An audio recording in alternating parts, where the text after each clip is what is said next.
सभी पत्रकार बंधुओं को नमस्कार।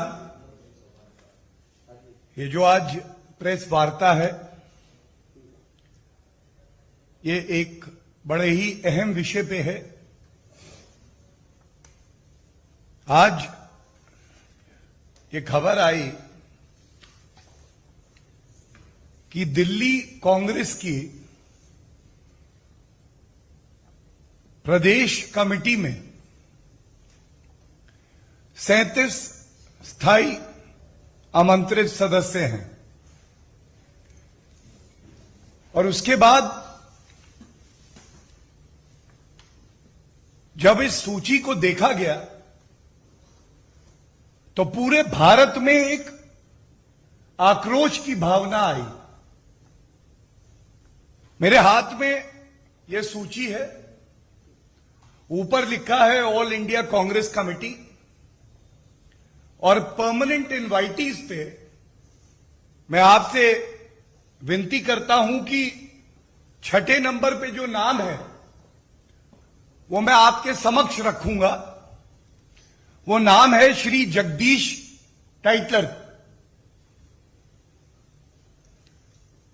जगदीश टाइटलर का नाम है और इसके साथ जो कवर लेटर है उस पे लिखा है, और ये मैं आप सबके समक्ष रख दूं। Press release, honourable Congress president has approved the proposal of the formation of the executive committee and appointment of office bearers of communication department and doctor cell। और फिर एक लाइन और है बाकी जो इन लोगों ने नियुक्त किए हैं पदाधिकारी। Committee of the Delhi Pradesh Congress committee as enclosed with immediate effect dated 28th of October 2021, signed by the General Secretary of the All India Congress Committee।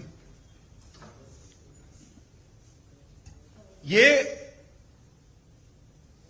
जो नई कार्यकारिणी है, जो कमेटी बनाई है, ये राष्ट्रीय अध्यक्षा सोनिया गांधी जी के द्वारा बनाई गई है। सोनिया गांधी जी स्वीकृति देती हैं कि जगदीश टाइटलर जैसा व्यक्ति, जो कि भारत के आजादी के बाद सबसे बड़ा जो काला धब्बा है हमारे लोकतंत्र पे, 1984 के नरसंहार जो कांग्रेस द्वारा प्रायोजित थे, उसमें एक आरोपी को दिल्ली प्रदेश कांग्रेस समिति का स्थायी आमंत्रित सदस्य बनाती है। इसीलिए पूरे देश में आज एक आक्रोश की भावना है और सवाल पूछ रही है जनता। सोनिया गांधी जी, यह सत्य है, पहला तथ्य कि 84 के दंगे कराने वाला अगर कोई था तो वो कांग्रेस पार्टी थी, और कांग्रेस के वरिष्ठ नेता जैसे जगदीश टाइटलर जो आरोपी हैं और सज्जन कुमार जिनको सजा हो चुकी है दिल्ली उच्च न्यायालय से, ये लोग थे। आप जो पीड़ित परिवार हैं, हमारे सिख समाज से जो पीड़ित परिवार हैं, उनके जख्म नहीं भर पाए, आप उनका दर्द नहीं बांट पाए, उनको इंसाफ भी नहीं दिला पाए।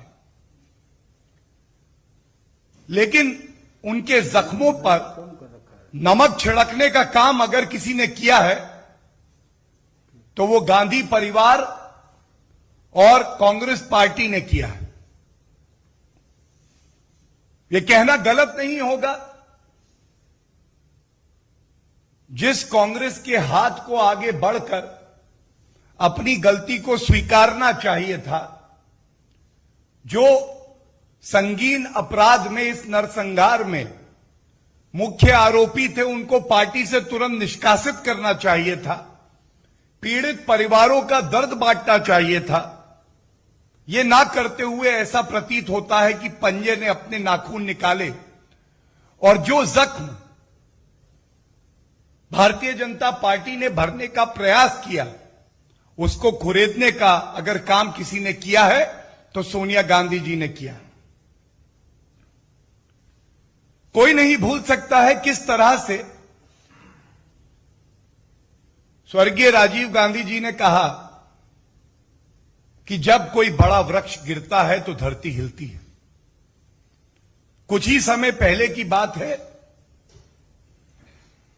सैम पित्रोदा, जब इनसे सवाल किया गया 1984 के नरसंहार का, तो उन्होंने कहा हुआ तो हुआ।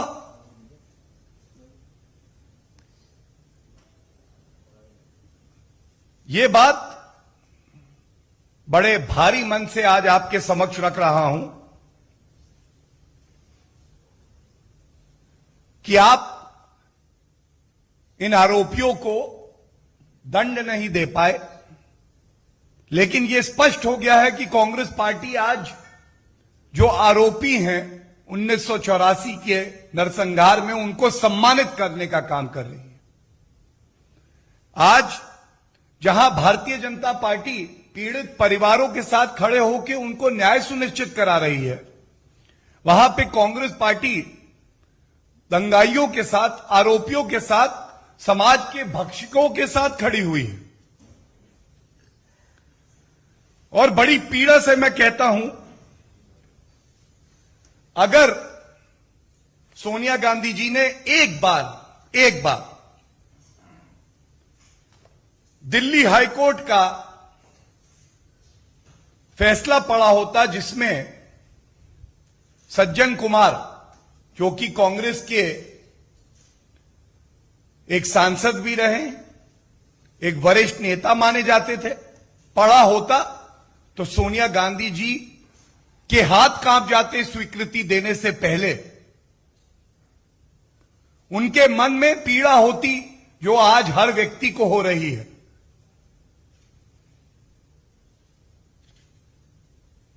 यह किस तरह की राजनीति है?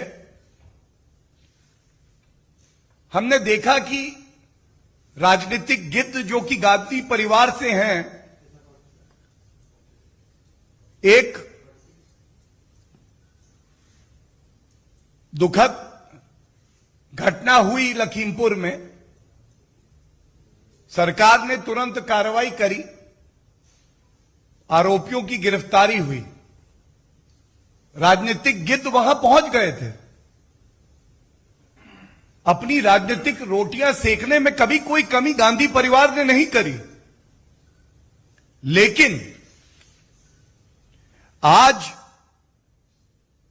राहुल गांधी जी और प्रियंका वाड्रा गांधी जी से यह सवाल पूरा देश पूछ रहा है। पंजाब के मुख्यमंत्री चन्नी जी से भी यह सवाल पूछा जा रहा है कि क्या जगदीश टाइटलर को यह बड़ा सम्मान देना, राजनीति की मुख्य धारा से जोड़े रखना, सोनिया गांधी जी द्वारा संरक्षण देना क्या उचित है? अभी तमाम मुकदमे भारतीय जनता पार्टी की सरकार के प्रयास से पुनः खोले गए और चल रहे हैं। क्या कांग्रेस पार्टी यह संदेश नहीं देना चाह रही कि जगदीश टाइटलर, तुम चिंता ना करना, गांधी परिवार की ताकत तुम्हारे पीछे खड़ी है। जो तमाम गवाह हैं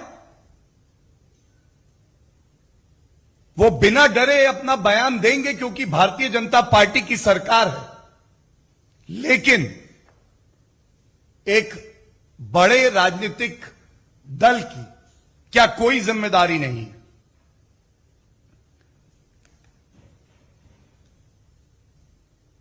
और यह सवाल बार बार कांग्रेस से पूछा जाना चाहिए और हम पूछते रहेंगे। जिनको जेल की सलाखों के पीछे करने की जिम्मेदारी आपकी थी, क्यों 3 दशक लग गए कि उनको जेल की सलाखों के पीछे आप नहीं डाल पाए? और सज्जन कुमार को सजा हुई तो वो भारतीय जनता पार्टी की सरकार के प्रयासों से हुई। क्यों उनको मंच देके सम्मानित किया जाता है? इससे पहले भी हुआ है कि राहुल गांधी एक उपवास का ढोंग करने जाते हैं तो वहां पे 1984 के दंगों के आरोपी दिखाई देते हैं।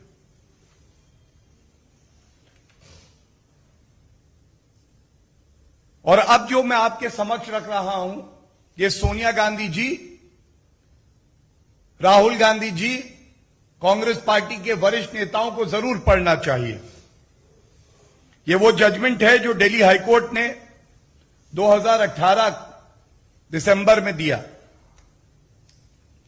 और जो अंश मैं इसके पढ़ूंगा, ये दर्शाएगा कि किस तरह से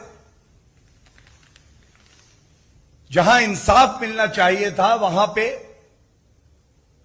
कांग्रेस पार्टी खुद आरोपियों को बचा रही थी और पीड़ित परिवारों का दर्द समझने में पूरी तरह विफल रही। The judgment says, following the assassination of Shrimati Indira Gandhi on the morning of 31st of October 1984, a communal frenzy was unleashed 4 days between 1st and 4th November of that year, all over Delhi. 2,733 Sikhs were brutally murdered. 2,733. Their houses were destroyed. In the rest of the country too, thousands of Sikhs were killed. And then it goes on to say, 6 accused, including Sajjan Kumar, a Congress leader who was a member of parliament at that time. He is mentioned in the judgment. And then it becomes very important to read this part of the judgment where Jagdish Tytler's role has been discussed.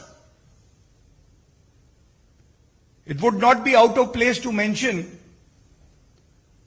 that it was the commitment of the Bharatiya Janata Party to ensure that justice is delivered to these families of the victims.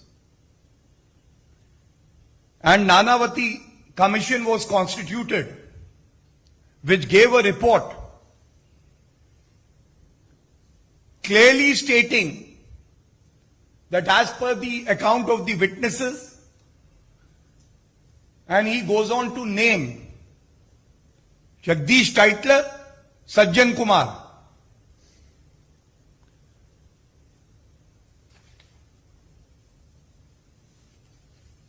Now this para is 48. Is it not a relevant question today that when trials are still going on in other cases, Jagdish Tytler has been named in the Commission's report? And the ideology of the Congress today is that protect the perpetrators of crime.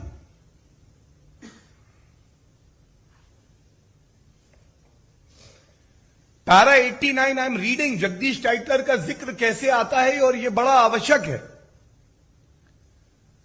जब अधिवक्ता ने अपनी बात court के समक्ष रखी तो उन्होंने यह उदाहरण दिया और देखिए कि किस तरह से कांग्रेस का चरित्र यह रहा है कि वो संरक्षण दे रहे हैं इन लोगों को। Justice Nanavati Commission recommended the registration of cases against accused one, which is Sajjan Kumar, and another leader of the Congress party, Jagdish Tytler. The government of India at that time was the Congress party, informed Parliament that it had rejected said recommendation of the Justice Nanavati Commission. And then it goes on to say that the opposition stalled the proceedings for 3 days to ask for justice for the families of the victim, for the Sikh families. And it is only after this opposition's opposition for a just cause that the government had to take remedial steps.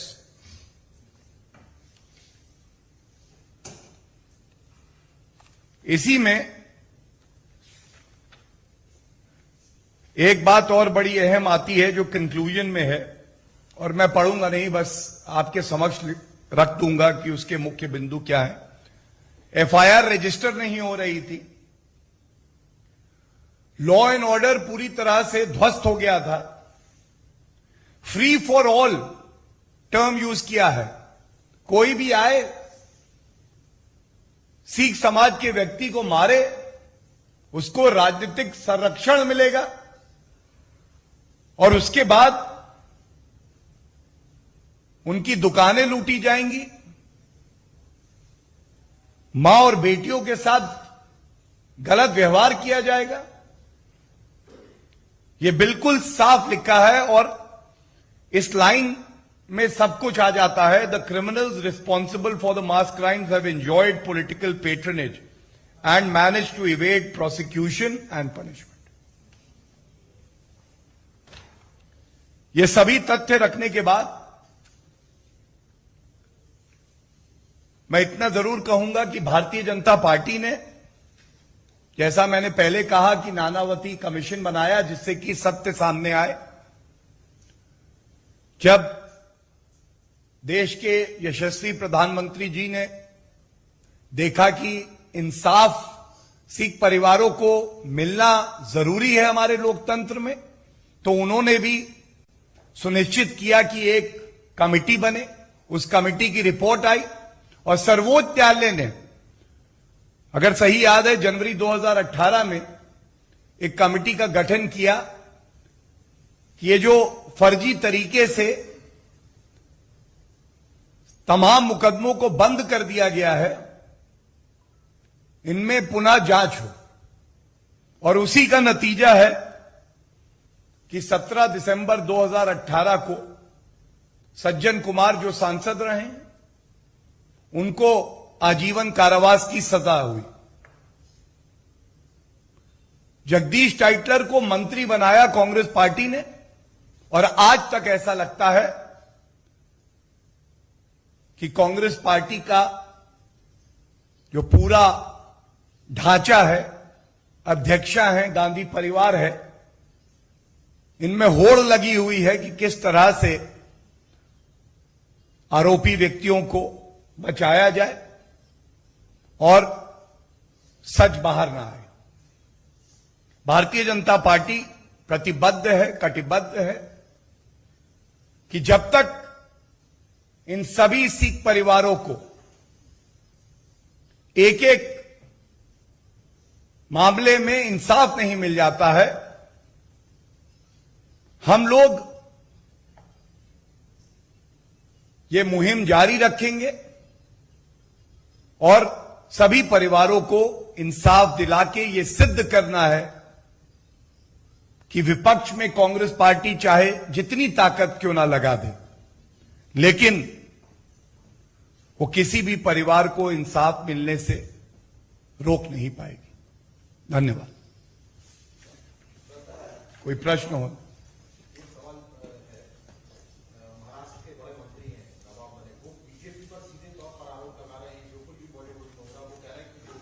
पहले एक request कर लूं, आज के इस press conference पे अगर कोई सवाल हो तो मैं चाहूंगा कि पहले उसका उत्तर दे दूं, फिर कोई और सवाल होगा तो जरूर उसकी बात की जाएगी।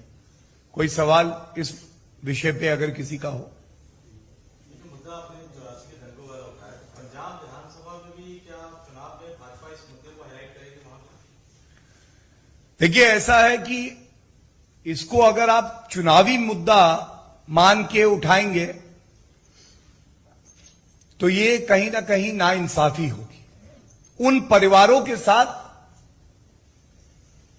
जो 37 वर्षों के बाद भी इंतजार कर रहे हैं कि अगर उनके परिजन की हत्या की गई, महिला के साथ दुराचार किया गया और उन लोगों की आस्था कानून और लोकतंत्र में है तो उनको इंसाफ मिलेगा।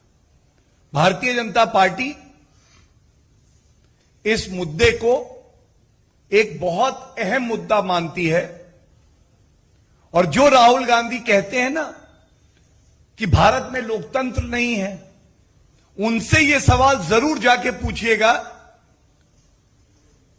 कि लोकतंत्र को खत्म करने का प्रयास इमरजेंसी से लेके ये जो जगदीश टाइटलर की नियुक्ति की गई है, ये तो कांग्रेस पार्टी करती है, लेकिन हमारा लोकतंत्र इतना मजबूत है कि यह सुनिश्चित करेगा कि हर पीड़ित परिवार को इंसाफ मिले। और हां, पंजाब के मुख्यमंत्री चन्नी जी से यह सवाल जरूर पूछेगा कि क्या वो इस अपॉइंटमेंट से सहमत हैं। प्रियंका वाड्रा गांधी सिंगू बॉर्डर पर जब एक दलित सिख की हत्या कर दी जाती है तो चुप्पी साध लेती है।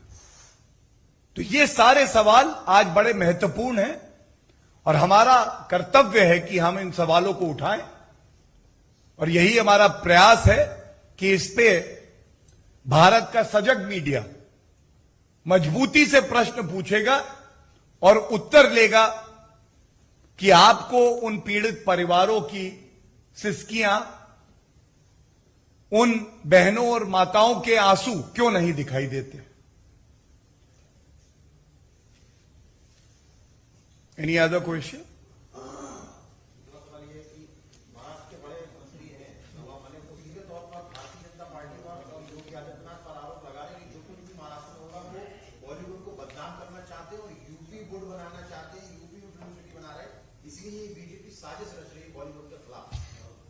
देखिए, अक्सर ऐसा होता है कि जिनको आप बड़ा कह देते हैं वो अपने कृत्यों से, अपने वक्तव्यों से बड़े नहीं होते हैं। उनको ये जानने की आवश्यकता है कि बॉलीवुड जो है वो कोई नवाब मलिक जी द्वारा बनाया हुआ ऑर्गेनाइजेशन या टर्म नहीं है। और जब वो यूपी वुड कह देते हैं तो इतना जरूर कहूंगा कि उत्तर प्रदेश के नागरिकों का और उत्तर प्रदेश का भारत को आगे बढ़ाने में एक बहुत बड़ा योगदान है। और नवाब मलिक जी से यह भी कह दीजिएगा कि शायद अगर मेरी जानकारी सही है तो एक अभियुक्त जो 9 महीने जेल में रहा है एक ड्रग मामले में, वो उसके रिश्तेदार भी लगते हैं। तो इस तरह के वक्तव्य देना किसी भी जिम्मेदार नागरिक के लिए उचित नहीं।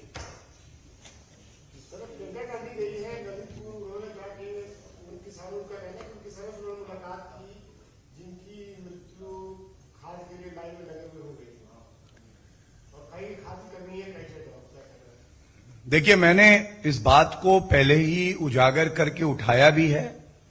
ये सिलेक्टिव पॉलिटिक्स क्यों? ऐसा क्यों है कि उत्तर प्रदेश में तो राजनीतिक रोटियां सेकने के लिए आप जाती हैं, लेकिन अभी मैंने आपको एक उदाहरण दिया एक दलित सिख का, वहां पे तो ऐसा नहीं दिखा कि कोई भी गांधी परिवार का सदस्य, जाना तो दूर की बात है, संवेदनाएं भी व्यक्त कर देता। राजस्थान में दलितों का उत्पीड़न हो रहा है।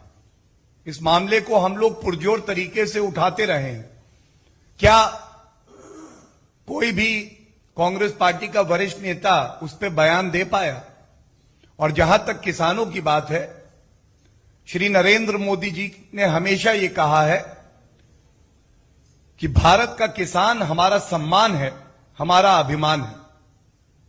और जो पिछले 7 वर्षों से किसानों के हित में भारतीय जनता पार्टी की सरकार ने किया है, वो पिछले कांग्रेस 55 साल सत्ता में रही, उस 55 साल के समय अवधि में भी नहीं कर पाई।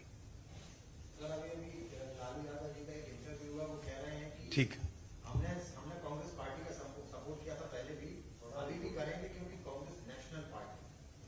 ठीक। मैं इतना ही कहना चाहूंगा, आप सब आए, आपने हमारी बात सुनी, बहुत बहुत आभारी हूं और उम्मीद करता हूं कि जो मुद्दा हमने उठाया है उसको आप पुरजोर तरीके से उठाएंगे, ये प्रश्न पूछेंगे। धन्यवाद।